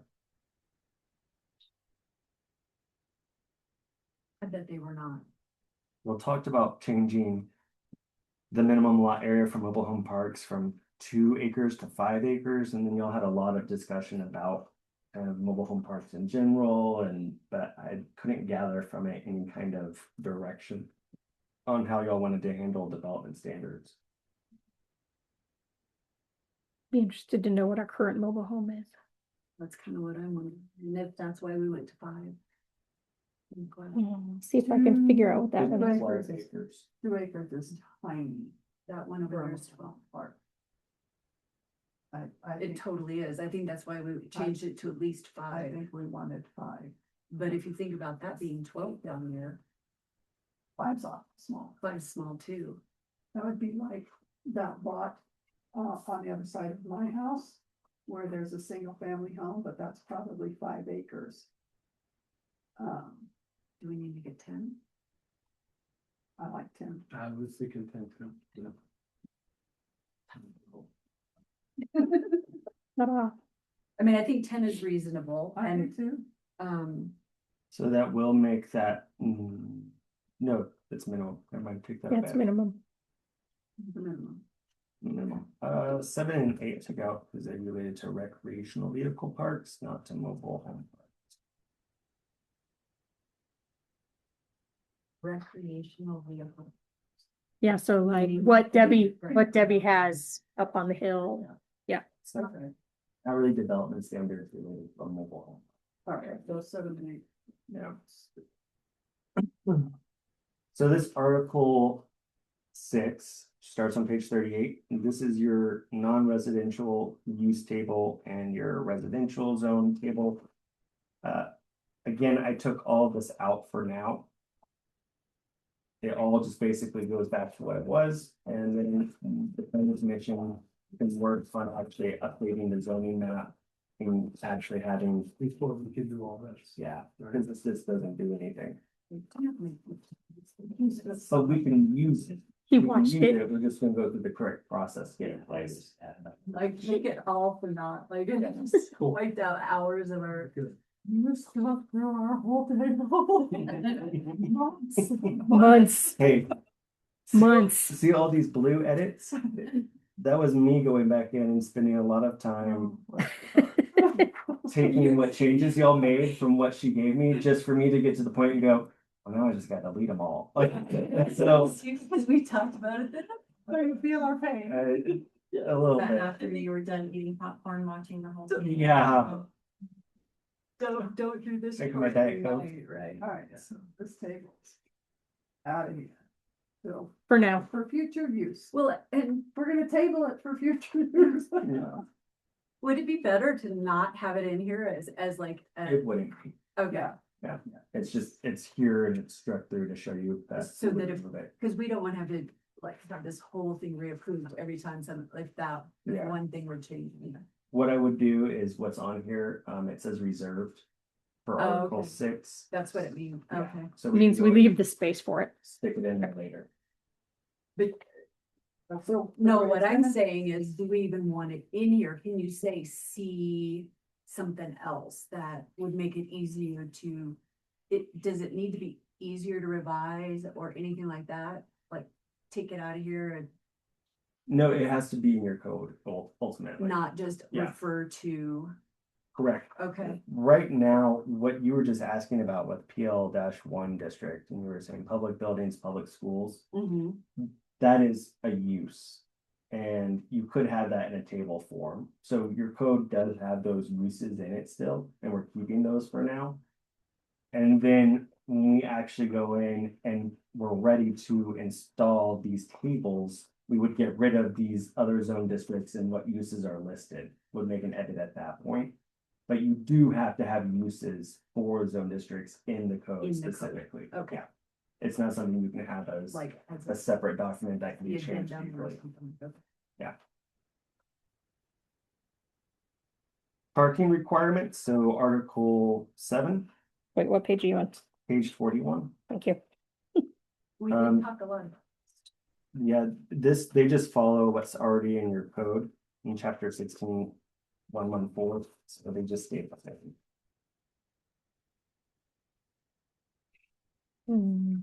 Is this gonna change at all with like the revision on the highway or anything? Like, to park on the street or any of that? No, there'll still be street parking with the redo. So, They're gonna go by state code. But if they. yeah, because Yeah. we still have to follow with CDOTs because it is still a highway. But if they eliminate, like. And this usually, the road, this will really is deal with that future. affecting- like, They're if not gonna there's eliminate more- parking on the road No, though. some of the curb space that we have right now, like if that became less because of curbs and walkways and stuff, would that have No, because, really? no, because we're just, I'm a little bit lost. the road will be, there'll actually probably be better parking because instead of having 4 lanes, it's gonna be 2 lanes and 1 turn. And it's diagonal, it's gonna be diagonal, or there's gonna be still, It'll still be There's gonna be parallel. a section 16-114, Okay, and so this is basically following that. I didn't add this or do anything, I just am noting that whenever I was looking at your online code that exists today, that this just followed along with it, so basically Ruth copied and pasted. so are we saying it's not needed in that area because if we have it, it's a duplicate of 114, 16-114? This is gonna replace your existing chapter 16 in its entirety. Okay, okay, As soon as all the revisions are done. Yeah, okay. eating and drinking places, 1 parking space for every 4 seats. And 3 parking spaces for each 50. yeah, and these are for going forward.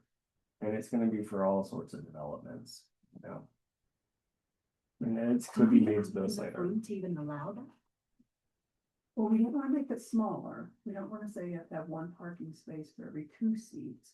Is that's gonna require more parking. Right, and spaces. that's what I'm Right. trying to avoid is like. Yes. And there are some rules like with ADA compliance, like how many parking spaces you have and then how many must be ADA Accessible. accessible. Mhm. So there's already some rules out there.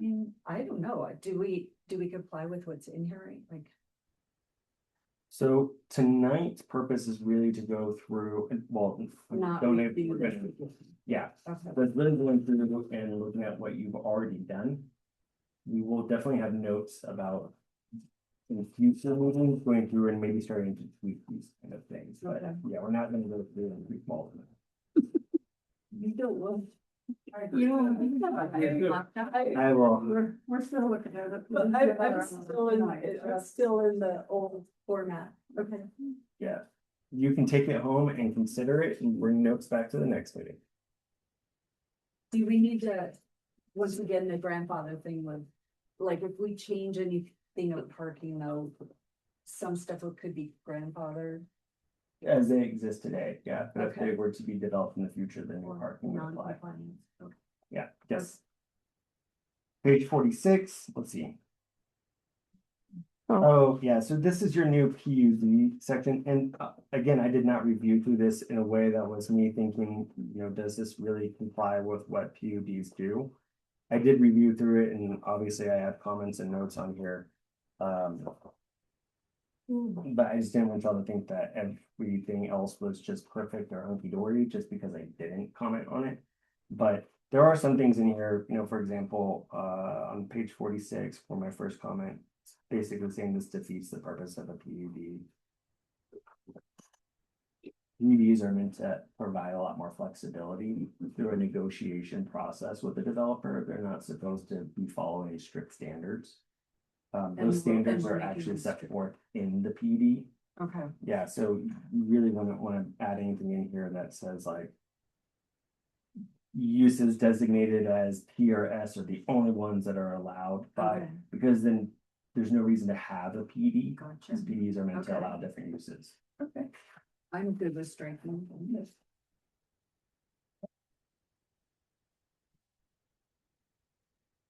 And after tonight, I still definitely recommended to go back through, look at my comments, look at what's in here. And if you have any other kind of thoughts on it, to bring it back up at another meeting. Because we're not gonna be able to get this to the board, by our next meeting. But we do have the underlying zoning code in place now, so that's helpful for us. And we have what's called the pending ordinance rule that's recognized in Colorado. So that means that if there was people who were to come in and start to try to do development, we could basically say, that's great, but we have this pending ordinance and ultimately these regulations will control. So we don't have to rush, because I don't want y'all to get confused by things. But we do want to keep it moving forward. That's probably why we have two definitions of missing things, if we did get confused. I mean, there's a lot. I was confused when I was watching the video, so don't feel bad. No, but it's good, we'll go through it again. And I think when things started getting looked at again a couple of years ago and revised, that's when we were trying to hurry out of Yeah. a panic. And I think we were trying to also eliminate any problems that the administration might have in like people coming up, like things were more clearly, we wanted things to be more clearly defined. Yes. So that they wouldn't have as much to have to. So what I'm going to recommend is, just to help kind of keep us moving forward, anywhere that there's green edits, we're going to pass over those for now. But your homework is going to be to go back and review those green edits. So you can comment on them at our next meeting. We will go forward with the red edits, where you also basically tell me yes or no on those. Okay? Okay. I just realized I was like, it's gonna take us too long. Well, I think everything that you've said in the green stuff so far makes sense.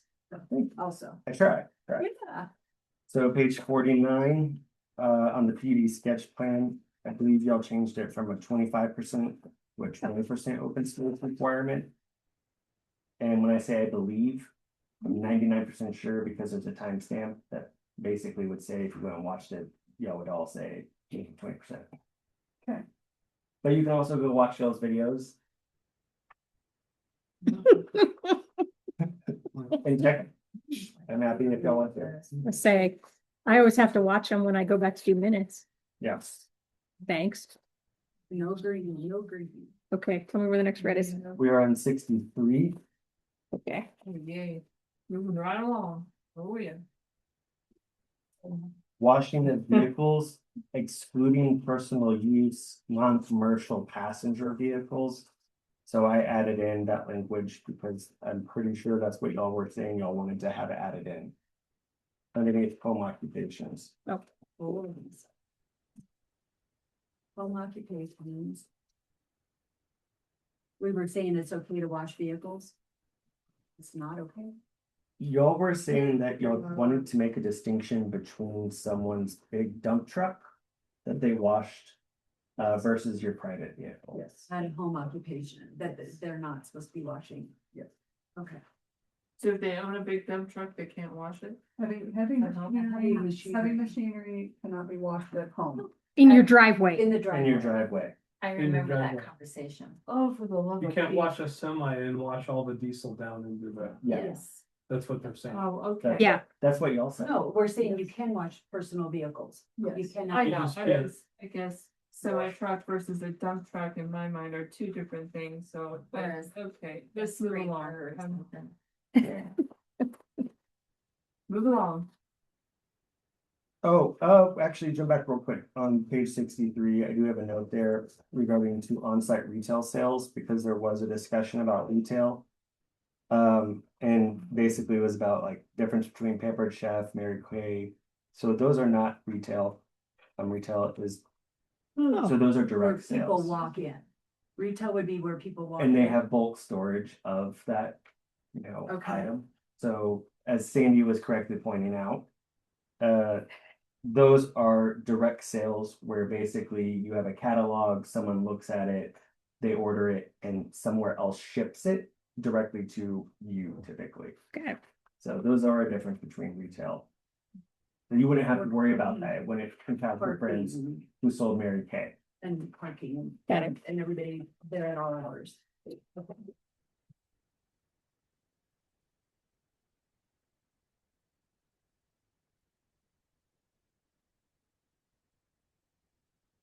The fastest we've gone through code.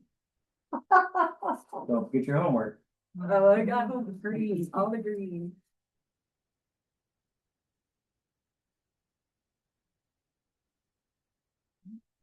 Okay, you can ignore my comment on page 75 because I learned that Ranch Lane News is circulated as a physical paper stuff. Okay, so Yes, disregard comment. every Thursday. Some reason someone was, I think it was the last mayor was saying that it was all digital now. Yeah, no, Oh, no. no, it's on Thursdays. What's We're on back on Thursdays?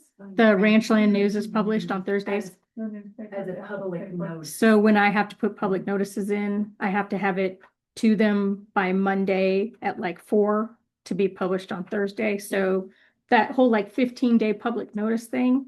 So I have to like backtrack to that Thursday. So then I have to make sure I backtrack to the previous Monday. So Oh. that's why it's important to have those delineated out so I don't mess it up. Article 15, Yale's favorite, sign Wait, code, what page? page on Love 77, sign code. Which page? 77. 77? Okay, thank you. We did. So I do have a note on here, and Cam, I have the note on here about wanting to handle signs, commercial signs that are being put up and maybe doing a permit or stickers process. So that's something we'll definitely, look into, and that would be more consideration by y'all for those. What are we talking about? Commercial signs, as in like the ones that get put up on the telephone pole? Okay. Yeah. Not business commercial signs. Yeah, Okay. it looked like, so there was conversation about adopting Elizabeth sign code. I'm assuming that that's part of the commercial signs and their permitting process is how I was gathering that. So we can look into that further. I don't know if that's true. And then so we'll look into it further. At the bottom of page 77. So I didn't make a lot of highlights for it, but this is where I incorporated your temporary sign code. So basically within Article 15, Oh, I took what you had as existing for signs in general. And I took your temporary one and I put them together. Thank you. And I did not highlight that, and I didn't realize I didn't highlight it until too late, and I was like, well, they know now. Yeah. Oh, I see. 16, 15, 100, got it.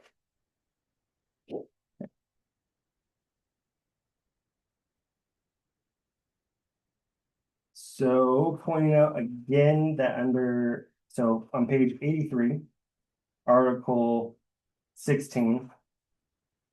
There was a discussion about whether or not the town park should fall underneath a special event permit. And I'm just pointing out that that discussion occurred and there wasn't really a final result to that, so reminding y'all.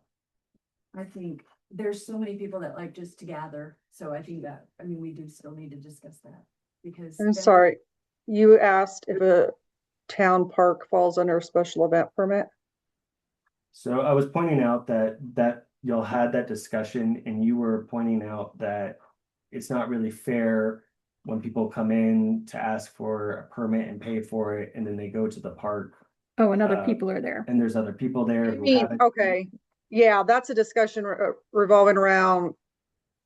We can't let them rent space in a park that we can't control the rest of the park in, only in. Once we have pavilions there, then we would lease Then out they the could rent pavilions. pavilion. Right, Okay, Well, Yeah, that's what was meant by that. yeah, and also we don't want people to not use the park, just to Yeah. go down and play, so. right. And- So the idea is once we have the pavilions built though, you could reserve the pavilion for a birthday party or And a, mark reserve. and mark Like, reserved and no one else gets to use it. Yeah. But other people could play at the park. Yeah. But if you wanted the pavilion reserved for your event, birthday party, whatever, then it wouldn't, you would reserve it. Okay, I like that. so we want to consider how to incorporate that into this section, because right now I believe it just says consent of the town's required to use any town park. Yeah. Not that we have to decide it, but can we use like a number of people? I mean, I know that that's a guess and people could lie about that, but, Yeah. or if they just want the use of that specific pavilion, then. That's like a gathering of greater than 35. And It- or It's just a use of that pavilion, and we could put a sign on that pavilion that says no more. And really, it's dictated probably by fire code, you know, Oh, not so much us. That would be an update to this 1616-10 that we would want to. I Okay, think we Clarify. need, I think we need something eventually, but yes. okay. I wrote it. Page 87, so I do put in here, there's a constitutional issue question on whether or not this use is prohibited is too broad, because home cultivation is allowed for private use. So I want to make sure that we're not basically crossing into a regulatory area that's not allowed. So commercial cultivation versus private cultivation. And we don't make that distinction. Privately cultivate. Yeah, and we don't make that distinction, or We need this to. code doesn't. Okay, So that's one thing we'll want to check on. okay, Okay. made a note.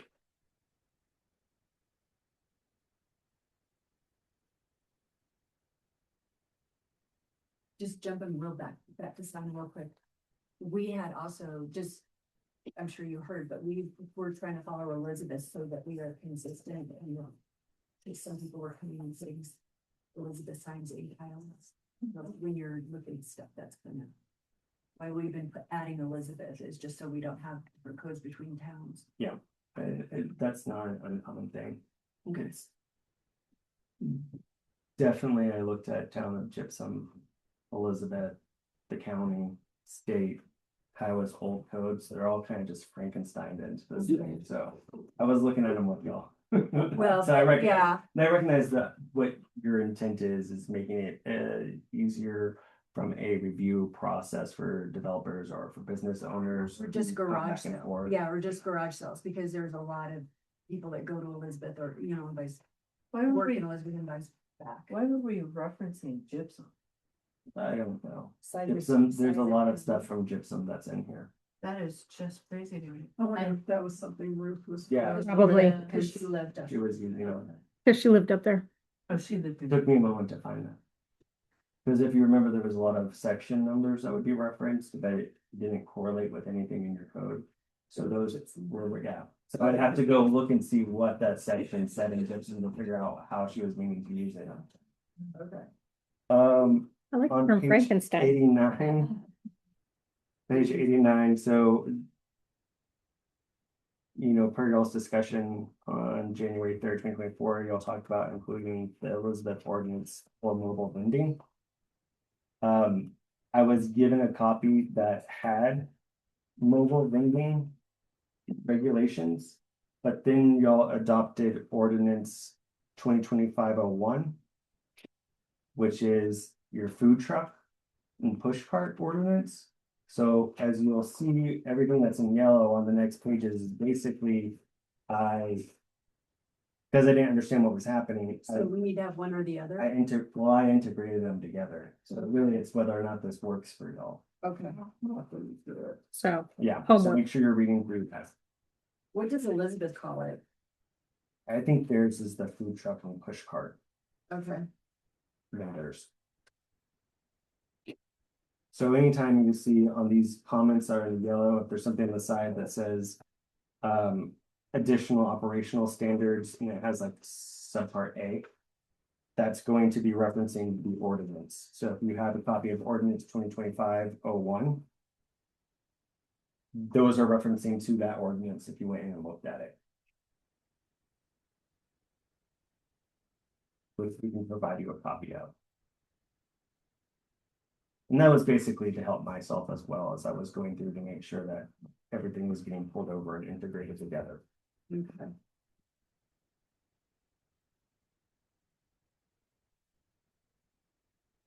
I'll make a note to send that to them. On page 95, y'all started talking about locational intent. And I have a note here on it. That might be for me to go back and figure out what we're trying to do with it. But y'all can ignore that for now. Location and extent review for development of. Josh, check. Yeah, that's a part of, it's kind of a part of the governmental facilities being able to install their public works within public right of way or on private land without them having to go through the entire land use development application review process that non-governmental entities would have to go through. So it's just a term that explains that. So we have our green. On page 105, there's the fuchsia highlighting with the numbers of 18.08.150. That's just a notice to me that I need to go back and edit those and change those to match the actual new section numbers. And if you went and looked at the town of Gypsum, these probably would line up. Just saying. Just, can't you say refer to town of Gypsum? See Gypsum. And as I noted, I'm going to be looking towards all of us as a team to really check. So 162280, this is your notice requirement section. This is every single comment that says 162280 is basically saying, are those notice requirements actually set forth in this table? So we have to cross-check, we have to check to make sure that it's there. Okay, so more home.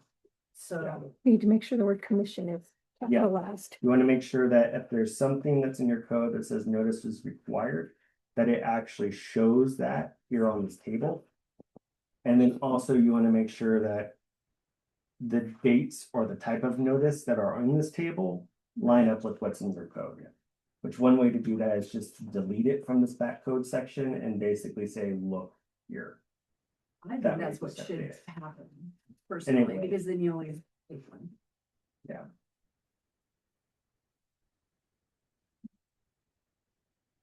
On page 107, I added back in floodplain regulation that did not get carried over, and that is a required. You have to have floodplain regulations. They don't have to be in your zoning code. They can be in another part of your municipal code, such as subdivision regulations. But you can't just delete them, period, of what was happening. So I stuck them in here. Where would it make the And where most did you find sense? these? They're in your code now. They're in And the you current go- code. They're in the old code and we dropped them and we need to put them. Yeah, so I went through and added them and redid the section numbering and cross-section numbering, so it all lines up correctly. But you have to have floodplain regulations, Makes sense. Because we have floodplains. yes. Only once every 100 years. And that's Big it. We're getting close to that 100-year mark. And that's why floodplain's at the end, because I just stuck it on there at the end. So the whole back, the rest of it. How is- close are we to that? It's down there. 6-7 years. Oh. No, really? To 100? hmm Well, yeah. Thank goodness not yet. Yeah, there's a picture up in the entry that can tell you the year.